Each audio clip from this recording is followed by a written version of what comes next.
À la station Ifremer de Palavas, une équipe de scientifiques s'intéresse à la dorade. Première ressource pour la petite pêche en Méditerranée, le changement climatique pourrait impacter les déplacements de cette espèce phare dans les lagunes. On va le mettre là, donc on va l'intuber, on va lui injecter de l'eau directement dans les branchies parce que l'opération va durer quand même une dizaine de minutes et qu'il faut qu'il continue à s'oxygéner.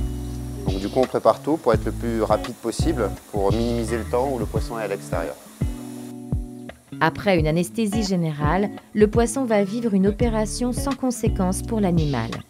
Donc l'idée de cette marque-là, c'est que c'est une marque qui va permettre de capter le rythme cardiaque via deux petits capteurs qui sont ici. Et l'objectif, c'est lorsqu'on va implanter cette marque à l'intérieur du poisson, c'est que ces deux petites électrodes-là, elles soient collées au muscle pour pouvoir en fait récupérer les vibrations dues au rythme cardiaque du poisson.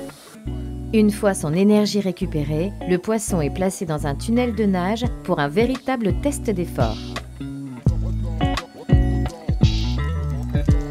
Ça, c'est un appareil qui s'appelle un tunnel de nage et c'est comme un tapis roulant, mais pour les poissons.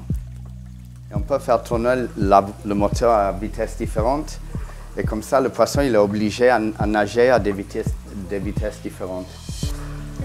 Dans cette expérience, on a une dorade.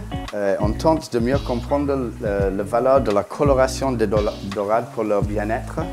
Et ça implique des expériences sur leur physiologie pour mieux comprendre leur niveau de performance. L'idée globale du projet, une fois qu'on a bien compris les relations qu'il y avait entre consommation d'oxygène, vitesse de nage et rythme cardiaque, c'est passer à une échelle beaucoup plus large et surtout une échelle dans le milieu naturel. Et ça, on va arriver à le faire parce qu'on va avoir une forte coopération déjà en interne Ifremer entre la station de Sète, donc les compétences halieutiques, et Palavas, la compétence aquacole, mais aussi l'UMR Marbec, qui nous permet, grâce à des personnes comme David, qui sont des spécialistes de la physiologie, de bien comprendre tous ces liens qu'il y a entre ces différents facteurs. Et l'idée globale, c'est donc d'essayer de comprendre quel va être l'impact du changement climatique sur l'utilisation des lagunes par les dorades. En fait, tout simplement, ce qu'on va étudier en bassin, ici à Palavas, c'est de voir comment vont évoluer cette consommation d'oxygène, ce rythme cardiaque en fonction de l'évolution de température. Et ensuite, sur le terrain, de pouvoir regarder en direct comment vont bouger les dorades en fonction des températures qu'on va avoir dans le milieu.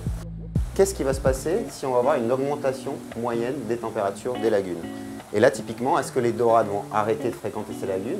Est-ce qu'elles vont augmenter la fréquentation de ces lagunes-là? Et ça, c'est vraiment important parce que la dorade est une ressource fondamentale pour la petite pêche en Méditerranée.